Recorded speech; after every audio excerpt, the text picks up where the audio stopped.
The BMW X5 has been around for a quarter century, and BMW is marking this special milestone with the Silver Anniversary Edition. And in this video, I'll go over all the special features with this car and tell you what I think about BMW's first ever SUV 25 years later. The Silver Anniversary Edition is a special edition, and it goes for a more adventure and off-road ready vibe. It comes with the X off-road package standard, so it comes with some protection down below. It has extra off-road drive modes, a rear locking diff, and an air suspension so you can raise or lower the ride height depending on what driving mode you're in. Sport mode gives you 10mm lower ride height so you have better stability during high speed and also during cornering, while various off-road modes can raise it by 20mm for more ground clearance. Visually, this special edition comes with a special lime rock gray finish. It gets the M shadow line lights, which you could tell with the smoke finish on the headlights. And then you also get some black accents throughout the car, like the black grille and also the black window surrounds. Standard on this trim, you get the roof crossbars, the trailer hitch, some nice all-terrain tires. Of course, you get badging on the outside and inside as well. Inside, the Silver Anniversary Edition is highlighted by all of the carbon fiber trim throughout the car, and there's a lot of it in here. Sort of reminds me of some of the BMW M cars. There's even more trim sandwiched in between that sort of looks like carbon fiber, but it's something that you'll find across the other BMWs, and it's used for some of their ambient lighting panels. And on here, you'll find the 25 years of X5 Silver Anniversary Edition plaque. And if you open that up, there's your cup holders and wireless charger and other storage. And behind that, you have your command center-like collection of controls here. You have your iDrive controller with the various shortcut buttons around it, typical of BMWs.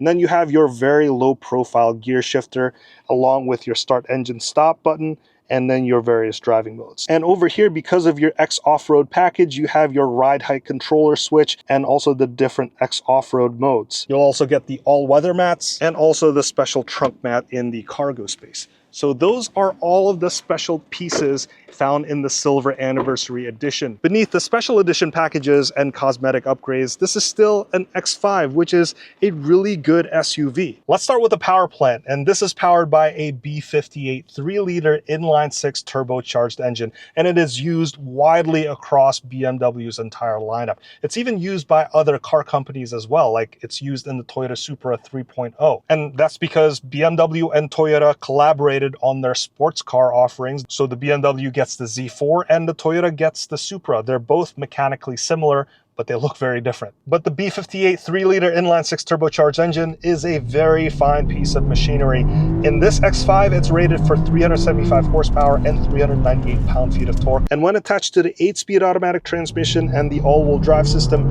it can go 0 to 60 in the low to mid 5-second range for this 5,000-pound SUV. Now, I rarely talk about reliability, but the fact that BMW is using this engine almost across its entire lineup, there's some comfort and safety in numbers there to know that there's going to be good support for this engine. And if you've been paying close attention to the Toyota Supra market and the tuners and all the aftermarket support for it, you'll know that some people have claimed the B58 to be the successor to the Toyota 2JZ engine, which is a legendary engine because of how much power it can make and its tunability. So I'm not going to bore you with all of those details, but I'll just let you know that there is a lot of faith behind this B58 engine, and when used in this BMW X5, with my experience so far, it's been pretty rock steady. Throttle response is great, and the engine just feels so smooth, and I love how much low-end grunt there is, that it feels like a much larger engine. As for the handling and ride quality, the BMW X5 feels very well dialed in. The air suspension really dampens a lot of the road imperfections. The ride is never jarring. This feels like a proper luxury car. And I love how you can lower the car for better stability on back roads, and then increase the ride height for more ground clearance when you're in the rougher stuff. Steering feedback is also quite good. It feels like you have a pretty good connection with the road.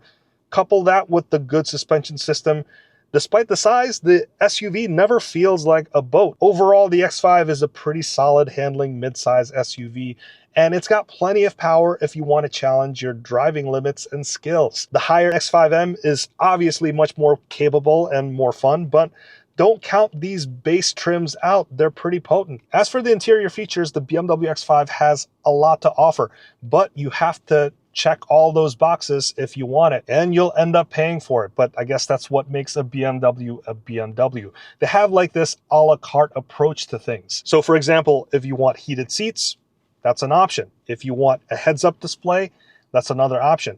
If you want some driving assistance package, you guessed it, that's also more options. So that's just like Mercedes-Benz, where almost everything is, again, like a la carte. Whereas other brands like Audi, Acura, Lexus, and Genesis, they have this tiered approach of premium or luxury or prestige models with varying standard features. Bottom line, compared to other brands, excluding Mercedes-Benz, of course, you'll be paying a higher premium with a BMW. But I do like the interior features of the BMW X5. They've revised the dash presentation here to look like the rest of the BMW lineup. So they've incorporated both the digital instrument cluster and the infotainment system into a single curved panel. The infotainment screen is 14.9-inch diagonally. It's a fairly wide aspect ratio, and the BMW infotainment system is pretty straightforward to use, whether you're using touchscreen or the iDrive system. And then straight ahead, you have the 12.3-inch digital driver display. There's a lot of ways you can customize this to your liking. And then up top, you have your optional heads-up display. For the second row, there's a decent amount of legroom at 37.4 inches, and there's good headroom too. You can get heated outboard seats in the X5, but this one doesn't have that option ticked on. The view is pretty gorgeous with the large panoramic sunroof, though it is partially blocked by those standard roof crossbars. And when it comes to the cargo space, this is a pretty good utilitarian car. There's 34 cubic feet of space behind the second row. And I just love the split hatch design, because if you're parked on a hill and you're trying to get your groceries, nothing is going to slide out because this is going to block that from falling out. But you can lower this to get better access. And if you fold the second row down, that space grows up to 72 cubic feet of space behind the first row. And if you want to just close the hatch, there's a single button to press, and it closes both doors at the same time. So overall, I think the BMW X5 is a really well-built vehicle. It has a very potent engine. The ride quality and handling is superb, and the interior has a good amount of features as long as you're willing to pay for it. The Silver Anniversary Edition looks pretty good too, with the special paint and all of the extra off-road goodies. Now, if you want to check out my other review of another luxury midsize SUV, check out this Genesis GV80. That's an example of another brand desperately trying to break into this luxury midsize SUV market. And the amount of standard features in those cars is pretty impressive. I want to thank you so much for watching all the way up to this point. My name's Hanson, and this has been the BMW X5 Silver Anniversary Edition, and I'll see you in the next one.